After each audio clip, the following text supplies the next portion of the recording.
Hi, Rational Muscle here with an important distinction for all you theists out there. But first, a short message. I'm starting a series of videos called Why Didn't Your God Think of That? And these will be my observations from Scripture with some editorial suggestions. If I had the time, I would do this with an all out comic approach, hire actors to play the part of God and his editor, etc. But I believe the information is more important than the presentation, or so I hope. My Genesis video, a link is provided below, is actually the first in the series, although it wasn't intended to be as such. And it's a far more elaborate edit of the scriptures in question, but I believe you'll get the point in the direction that I'm going. The idea behind these videos is fueled by one simple question. If God wrote this book, or inspired its authorship, then why did he not think of including blank? And I'm going to include the passage in question with a few edits. With minor edits, the Bible could have been the single most persuasive source of evidence for Yahweh being the one true living God. Instead, Yahweh's followers failed to convince, or at least failed to provide a single piece of evidence that simple observation alone could not provide. So stay tuned for those videos. For today's video, I want to address a common complaint leveled against me, and I'm sure against many atheists out there on YouTube. Why do you hate God so much? And after that one, why are you so hurtful or hostile or insulting or angry, etc., etc.? Well, let's clear this up, shall we? In my apologies video, again, the link is included below, I state that I desire a peaceful but meaningful conversation rather than an all-out brawl.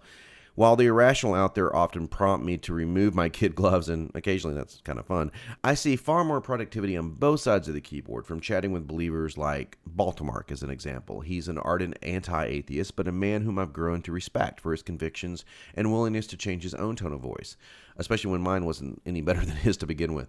Or Elijah 5791, a believer who has been more than kind to me in his correspondence and seeks a civil discussion on the issues, and I appreciate his honesty as well. And the same goes for Glee 1244, an evangelical pastor who is a pleasure to speak with and who seeks truth as rigorously as I do. And those are just three of the many shout-outs I could give as props to believers who are cool, civil, and open-minded. Their links are provided below if you're interested in subbing to them.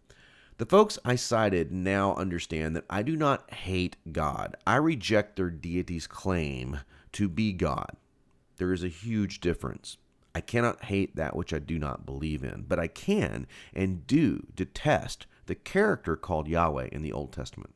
And just a few of these reasons include a ridiculous view of justice, such as punishing all mankind for the acts of two people, neither of whom knew right from wrong, or lawful guidance into the issues of slavery, including how severely a slave could be beaten until it was considered a crime, or plundering entire cities without quarter, even for the children or the women, or these obey me or this will happen to you tenets described in Deuteronomy 28, arguably the most horrific chapter in the entire Bible. Now, as a side note, I wrote a short story a few years ago based on Deuteronomy 28 and made the narrator the quote-unquote evil one. I read this narrative to a group of Bible students and told them that it was from Anton LaVey's The Satanic Bible. Not one Bible student found this anything but horrific. One girl, in fact, had to leave the room citing the need to throw up from the horror of this evil quote-unquote. When I revealed that it was in fact only a slight variation of Deuteronomy chapter 28, the students immediately began to rationalize this as an unfair critique of their God.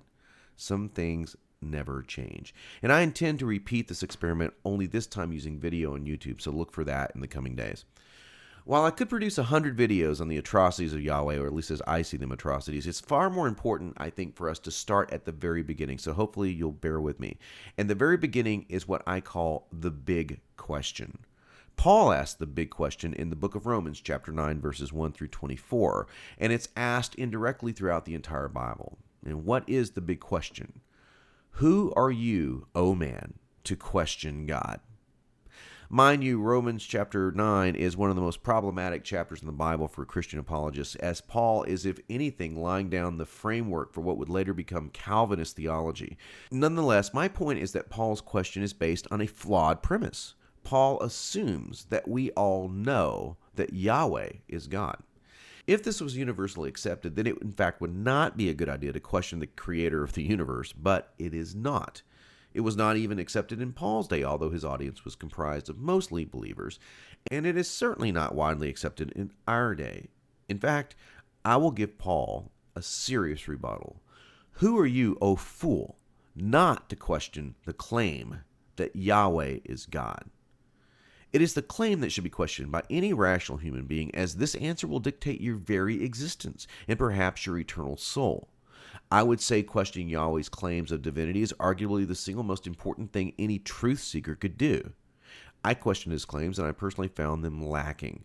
From incoherent fables to outright lies and contradictions within Scripture, many of which will be dealt with in the aforementioned upcoming video series, Yahweh ultimately fails the test due to his own self-portrait, one of a megalomaniacal deity who demands literal blood and punishes those who refuse his quote-unquote love with destruction.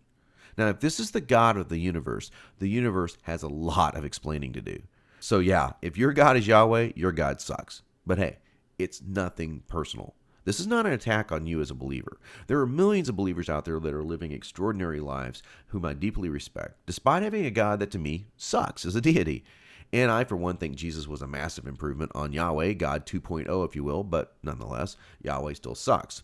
Believers take statements like this, and I'm making them sardonically to illustrate my point, and turn them into a personal attack due to their personal relationship with this deity. It is, in essence, far worse than saying, your wife sucks, or, hey, I hate your kids. But should it be? Should the rejection of your God based on the very morals you claim to live by be anything other than what it is, a philosophical conclusion drawn from the evidence? I challenge all believers out there to stop making this conclusion personal, and at that point, not until a civil discussion can ensue. Some of my closest friends are Christians, and they know that my stance is not an attack on them. Sure, they could look at it as insulting. I mean, if they respect my intelligence, and obviously most of them do, and I think their God sucks, then in a way, am I insulting their intelligence? No, they don't view it that way, and that's not how I view it either. I simply drew a different conclusion than they did. And true, they have not studied as thoroughly as I have, but still, others have, and they drew a more positive conclusion than I did. However, I personally will never think genocide, infanticide, rape, forced marriage, owning people as property, punishment that does not fit the crime, etc. is ever the product of anyone who doesn't suck, and that includes Yahweh. Lastly, an insult is a personal attack. Now, I've been known to make them to irrational theists, but this is not the case for the rational and the open-minded, and it's not the case here. Stating what I see as Yahweh's character and actions is a statement of fact, or, if you wish, a rendering of Scripture, but it is not a personal attack, no matter how close you are to the subject. If any communication is to be had, we have to start from the beginning. So here's my beginning, if you're willing to accept it.